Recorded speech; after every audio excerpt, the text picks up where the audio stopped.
जितने भी यहाँ हजरात मौजूद हैं, जितने भी सामाइन मौजूद हैं, मैं उनके सामने एक एग्जाम्पल पेश करना चाहता हूं। गौर कीजिएगा, फिर उसका जवाब अपने दिल और दिमाग से सोचना। एग्जाम्पल पेश करता हूं।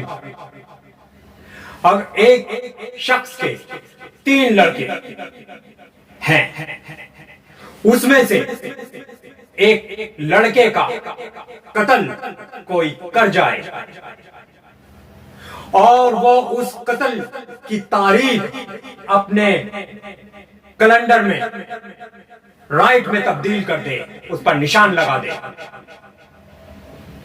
फिर अगले साल अपने दूसरे लड़के की शादी या कोई मनोरंजन उसी कैलेंडर में टिक मार्क की हुई तारीख को करे जिसमें उसके बड़े लड़के का कत्ल हुआ था। उसके बाद उसके तीसरे लड़के की शादी तीसरे साल वो कैलेंडर में उसी तारीख को देख कर रखे जिसमें उसके सबसे पहले लड़के का कत्ल हुआ था। या अपना कोई मनोरंजन, किसी भी तरह का मनोरंजन उन्हीं तारीख में रखे जिसमें उसके लड़के का कत्ल हुआ था। तो जिसको उसके मोहल्ले वालों को, उसके कबीले वालों को या उसके कॉम्प्लेक्स वालों को यह मालूम हो कि 3 साल पहले इसी तारीख में इसके लड़के का कत्ल कोई कर गया था, तो वो क्या सोचेंगे? वो ये सोचेंगे कि ये उन्हीं तारीख में अपने लड़के की शादी या कोई भी मनोरंजन रखता है, तो वो सोचेंगे कि शायद वो कत्ल इसी ने ही किया है। और इसने क्यों किया है? जिसकी वजह से ये बहुत खुश होता है। उन्हीं तारीख में अपना कोई भी मनोरंजन निकाल कर ये खुश होता है। ये हर साल उसी तारीख में अपना कोई ना कोई मनोरंजन निकाल कर खुश होता है।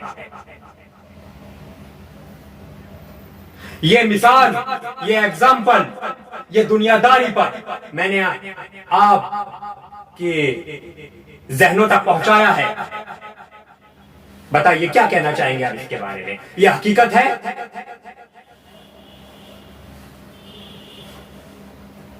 अब मैं इस दुनियादारी की मिसाल को 1400 साल पहले ले जा रहा हूं।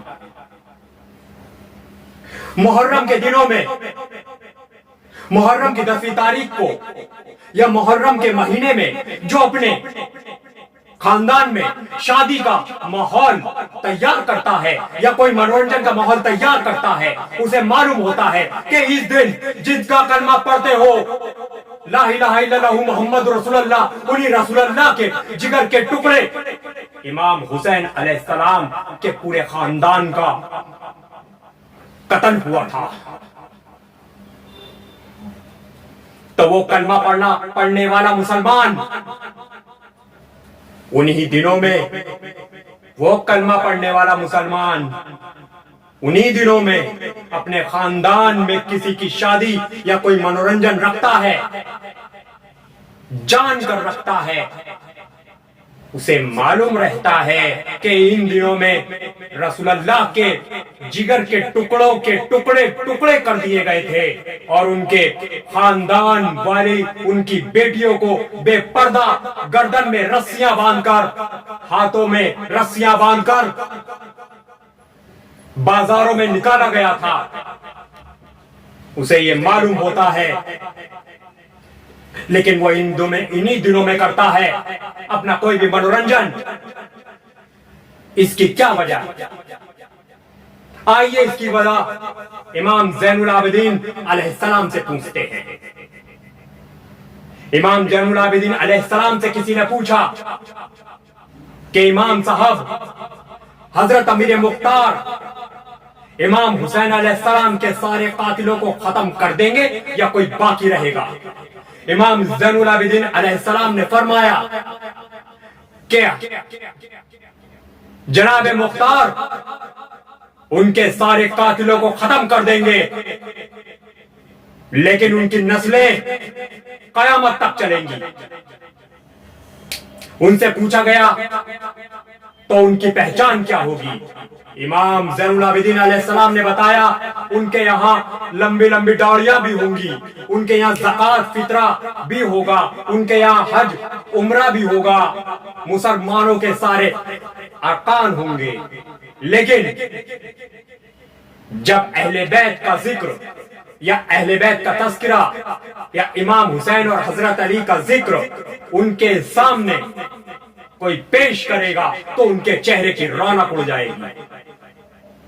तो समझ जाना वो इमाम हुसैन के कातिलों की नस्ल में से हैं, वो इब्ने ज़ियाद की नस्ल में से हैं, वो हुरमला की नस्ल में से हैं, वो खूली की नस्ल में से हैं, वो शिमरी की नस्ल में से हैं। तो बेशुमार जो इमाम हुसैन और उनके खानदान वालों के कातिल थे वो उनकी नस्ल में से हैं, जो उस टाइम खुश हो होकर एक दूसरे को मुबारकबाद दे रहे थे और खुश हो रहे थे।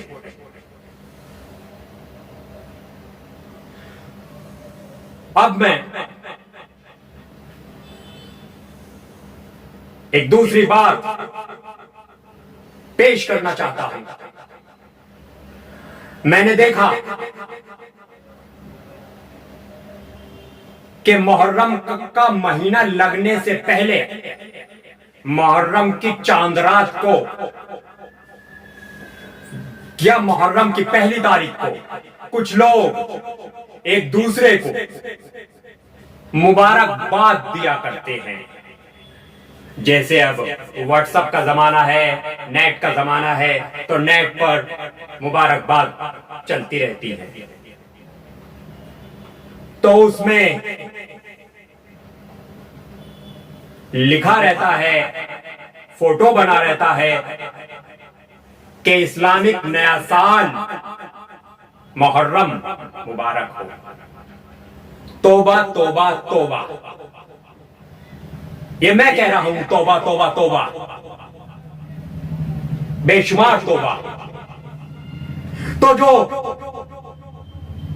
इस तरह की मुबारकबाद के पोस्टर एक दूसरे को भेजते हैं, मैं उनसे पूछना चाहता हूं कि किस बात की मुबारकबाद दे रहे हो?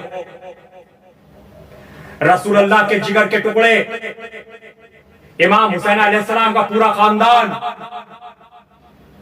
मुहर्रम के दिनों में शहीद कर दिया गया, क्या उस बात की मुबारकबाद दे रहे हो? या उस बात की मुबारकबाद दे रहे हो कि रसूलुल्लाह सल्लल्लाहु अलैहि वसल्लम की बेटियों को सरों से चादर खींचकर, गले में रस्सियां बांधकर, हाथों में रस्सियां बांधकर शाम के बाजारों में गुजारा गया, क्या उस बात की मुबारकबाद दे रहे हो? रसूलुल्लाह कि जिंदगी का सबसे भयानक मंजर जो उनके खानदान के सामने पेश आया, जिसको सोच सोच कर रसूलुल्लाह की आंखों से आंसू टपकने लगते थे, उस बात की मुबारकबाद दे रहे हो? लानत है इस किस्म के मुसलमानों पर। अब मैं अपने इस जुमले के साथ अलविदा चाहूंगा कि अहले बैत के दुश्मनों पर लानत, बेशुमार लानत।